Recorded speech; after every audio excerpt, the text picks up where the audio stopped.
couple issues with regarding Hispanics that that we're talking about. The border, you know, there's lots of talk about what to do and how to secure it and things like that. Have you put any thought towards that? Do you have any methods that you prefer over others? Tell us about your views there.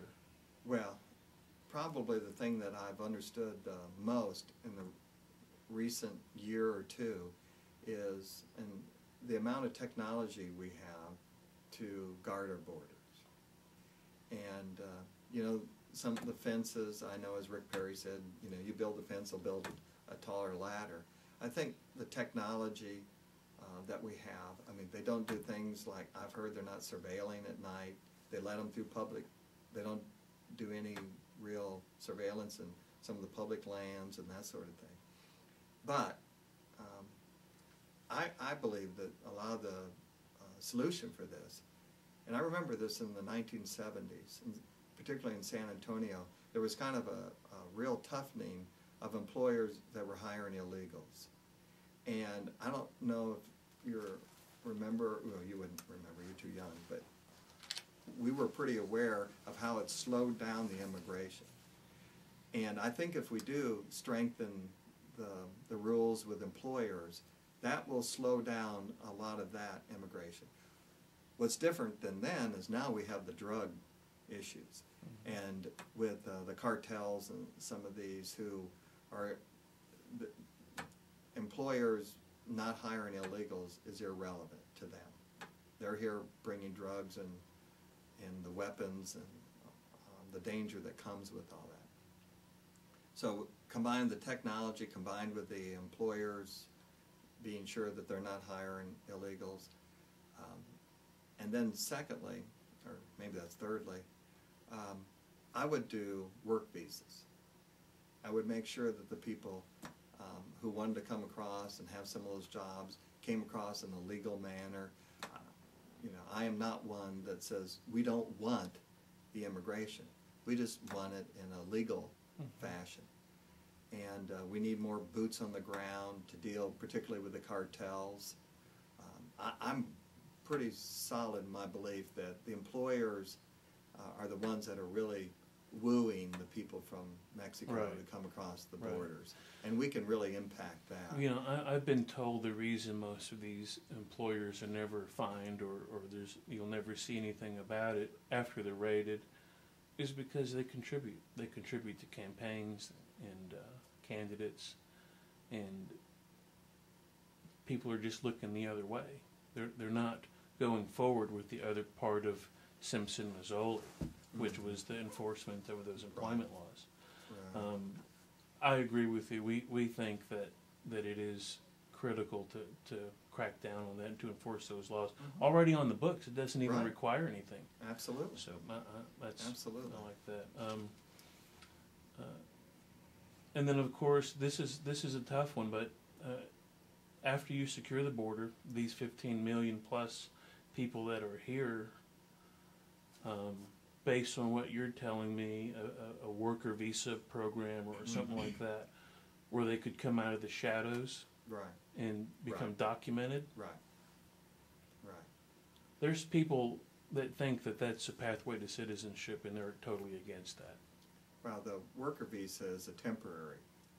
Now you do have them on the record, and you can have a better means to track or monitor or what have you. And maybe partly where I come from is I've had a couple of assistants who's came to the United States as migrant farmers from Mexico. And I've heard a lot from them, the trials and the tribulations and what they went through and you know, they came on some of those work visas. That's where a lot of those migrants came. And then when they were done, they went back because the job wasn't there. All right. So, you know, America has been a country that's been built on immigration. None of us would be here if it wasn't for immigration in some form or fashion, for the most part. You're right. Oh, totally. You know, and those people came in a legal manner, and I think we can do the same thing to the South.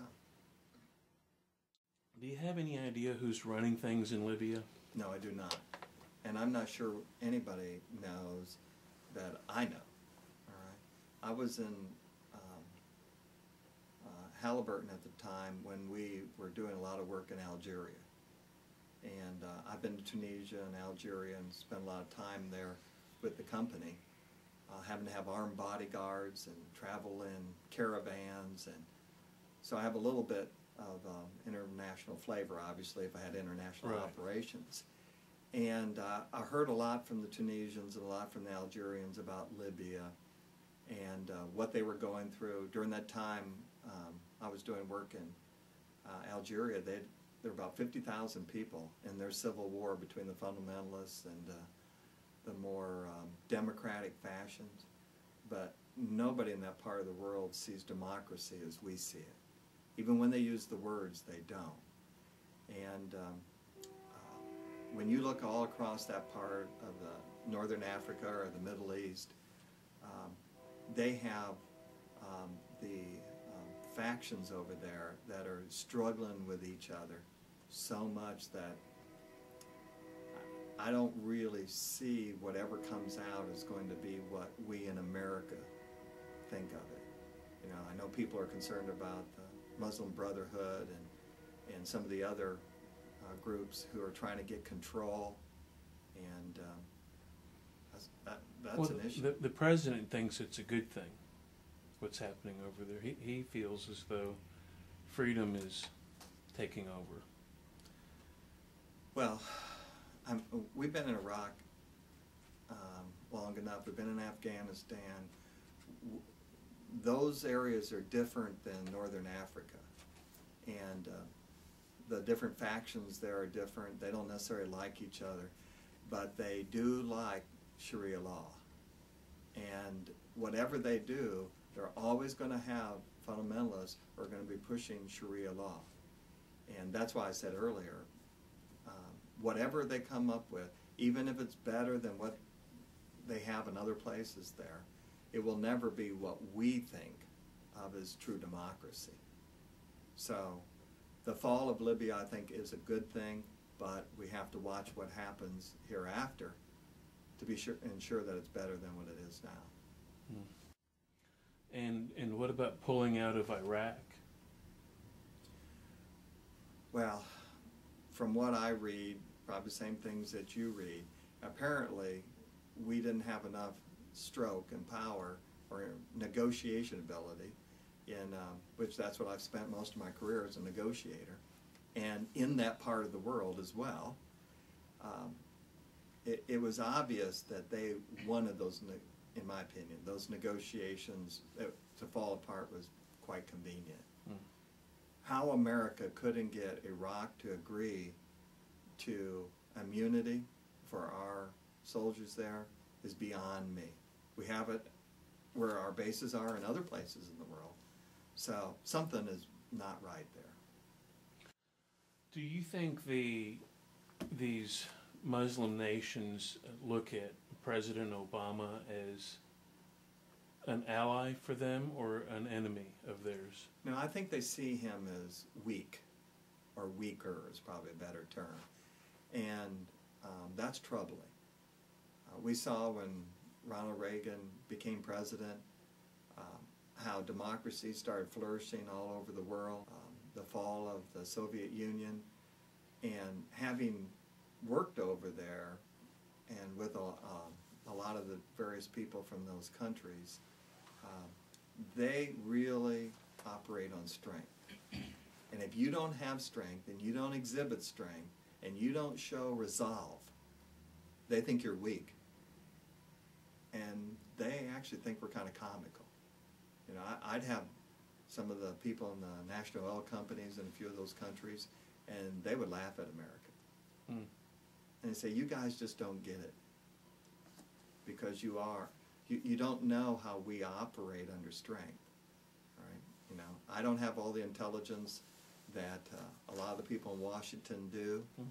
And maybe they know more than I do about this, but having worked over there, I can tell you that I don't see the strength that would inhibit them.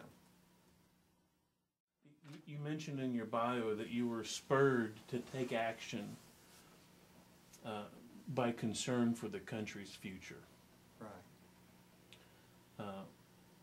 What do you think is that future? Well, let me back up to a story that occurred approximately in 2006. When I was at USA and exec council level reporting to CEO, that is about the point that we began to realize what could come to America with the subprime mortgage issue. And the bank president of USA, myself, and a number of the other exec council members started discussing the subject. I was privy to a phone call with Fannie Mae where they told us that we had to make the subprime mortgages, and if we didn't, then they would refuse to securitize our mortgages. And with various conversations that happened at that time, we met. The CEO asked, "What do you think we ought to do?" Turned to me and asked me as one of the exec council members, and I said, "I think we should tell Fannie Mae to stick it in their ear." And there was some discussion. Not everybody agreed. There was at least one person on the exec council who felt that it would mean a lot to our bonuses by doing these subprime mortgages. But the CEO, myself, and ultimately a couple others said, no, that is not what we're going to do. Because we could see at that point the combination between government and a lot of the big financial services companies, and the best way to say it is they were going to gamble with other people's money, particularly the taxpayers. We did not want to do that. We told Fannie Mae we would do it. We held firm. I was one that held firm with this. And as the next year, I took all of my money out of the stock market that I had invested because we could see this coming. All right? And people that are in those large corporations like I was were talking to various government officials, trying to explain them. We had meetings with Senator Richard Shelby, discussed this whole thing.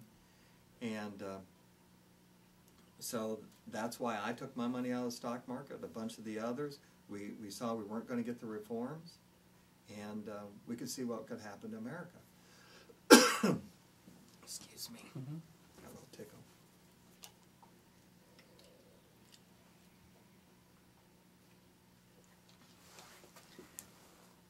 And of course the same thing, or a similar thing, is true right now. When you look at the debt and how much it's growing, you see how much the government is borrowing, how much they're printing.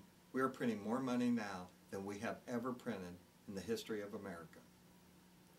You see the unemployment rate that we have. We've created this business climate out of our administration that with Obamacare, the anti-business, these companies are sitting on all this money. All right, they want to invest it. They want to expand, but when you don't know where the taxes are going, you're being told that all of your employees have to have this Obamacare, and the increased regulations. We have more regulations coming out of this current administration than Bush had for the entire time. So as a business person, I'm looking at this and I'm saying this reminds me of the subprime situation. I put some of my money back in the stock market last summer, and I pulled it out again this spring because we have not done anything to fix this. There's not one sign as a business person that says we're doing the right thing. Yeah, the GDP went up 2.5%. People are happy because it looks like we're not falling back. This is just a temporary thing. And I remember one expert telling us at USA when we were first talking about TARP. He said this situation is a lot like a bandage you have. You can rip it off fast and get it over and get it behind you, or you can rip it off real slowly. And my view is that this thing should have ended within 18 months. And instead it's going to be a 5-year deal. And it will go beyond this if we don't have conservatives in the White House, in the Senate, and in the House. When we had that majority, we blew it. And I firmly believe that the American people are going to agree that we need it once again, and they're going to give us an opportunity. And if we don't do it in 2012, and we don't fix these things that are preventing the businesses from investing and hiring, repeal Obamacare, and there are a number of other things that businesses are holding back because of the tax threats. All this money that's moved offshore. I mean, Halliburton moved its office to Abu Dhabi. Why are all these companies offshore? Because they are afraid of the business conditions here. So, as a business person, we are not better off than we were in 2006-07 when we saw the subprime coming. I want to end with this. You're in Austin area, Horseshoe Bay. We're in Clifton tonight and appreciate you coming up here, really do. Sure. The district stretches up to Johnson County, Burleson area. That's a big district. Sure. How do you relate? How can people in Bosque County and from top to bottom, how do you relate to everyone in the district? Well, of course, from my background, where I came from, I lived in an agricultural area, and I lived on the far east side of San Antonio, and most of the people I went to school with were in an agricultural area. Yes, I've had a successful career, but that's not where I came from. And all the things that I see, you know, I have 4 children, 15 grandchildren, we've had 10 foster kids, and I look at them and I see what they could possibly go through if things aren't fixed. And it's no different if you're sitting in Clifton, Texas, or you're sitting in a Lake Travis area. All those issues that are going with the jobs and with the financial problems, we have to fix those financial problems. The values that we have, you know, I've been an elder, a deacon, a youth pastor in a church. My faith directs most of my values and principles, and those are no different if it's in Clifton or any of those other places.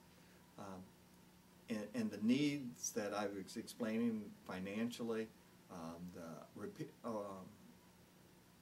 repealing Obamacare, creating the business fire, all those things pour over into every community, every town in this district, and frankly all across America. What people are facing in Clifton, we're facing everywhere else in America. All right, and we can fix those things. And I frankly think that what the people in Clifton or Bosque or Glen Rose or West Austin or Burleson are not different by what district they're in, or what county or village they're in. In your website, what's your website address? It's garrisonforcongress.com. And I guess you're building teams. You've got volunteer teams, appoint people for all that? Yes. I have, of course, a campaign consultant, a campaign manager. We just recently hired a campaign coordinator out of Eastland, recent graduate of Texas A&M. He knows that the area up here, and through feedback I get from him, we recently hired the campaign manager for Marco Rubio, Luke Marchand. He's working on the campaign, and with various campaign or county coordinators I have, they're all giving a lot of feedback and helping on this campaign. And so if someone wants to get involved in your campaign and do some block walk-in or phone banking or something like that. Oh man, Come on. Come on. We need you. Awesome. Sure. Well, I thank you again for coming out. But I have something else yes. that I'd really like to touch base with y'all. Have you got a couple minutes? Absolutely. All right. Because that's why I brought some of these books. And this is the best way for me to explain it. Now that I've been campaigning since in June, actually, and listening to candidates, not just in District 25, but in other areas in Texas and across this country, I'm struck by how all of them are talking about how bad everything is and all the problems are, but where are the solutions? All right? You know, I come as a 37-year business person. Whenever there's a problem, the first thing you do is, what are the solutions? How do you fix this sort of thing? We've heard of Herman Cain's plan, the 999. I'm concerned about one of the nines, which is giving the government a sales tax revenue stream, but another way for them to tax us and increase over time. I've heard of Governor Perry's flat tax, and but at the same time, I understand he's going to give people an alternative to go through the old system. Well, as a business person, I'm going, this is not the way to solve these things. So I've been working, and it'll eventually be up on the website in the next week or two, in a plan that's somewhat different than all of these and has a lot of solutions. Part of that is a tax reform. All right? I believe in a fair tax, which means that you tax consumption. One of the ways to get at it is a sales tax, and as I said earlier, I don't want to see us go down that path. I would prefer to have a fair tax where you are taxing the income after you subtract all the things that are not consumption. Like, I don't want to tax savings. I don't want to tax charitable deductions. I don't want to tax mortgage interest. I also don't want to tax higher education tuition. When you pull most of that out, you give people a tax credit for buying their health care, and I'll get into that in just a minute. You basically are left with consumption. All right. If you give the lower income a similar to the earned income tax credit, you can prevent the lower income people from getting hurt with one of these other two tax programs that are being put out there. So, in addition to that, if you look at the projections for Social Security and Medicare, we can't afford it. All right. Something has to be done. I don't want to change the Social Security benefits for people 52 and older, and we don't have to. I've been working with the Heritage Foundation. We've been going back and forth. I've adopted a lot of their plan called Saving the American Dream, and in this entitlement reform, we can change Social Security such that people over 52 continue to get a similar benefit. People under 52, we would have to give them, have them retire a little later, raise the ages, and that would fix a lot of it. Additionally, if we give, right now the current benefit's about $1,167 for a person. If we keep that at $1,200 and index it for inflation, and we tell people under 52 that's what it's going to be, we let them have it in an account that they can watch and do the portfolio the way that they feel that their needs are. That will solve a lot of Social Security. Additionally, I'm proposing a savings account. That's one of the reasons I don't want to tax savings, where people do not get taxes against anything they save. They only get taxes when they spend it. That's where it's consumption, and that's how it differs from a flat tax.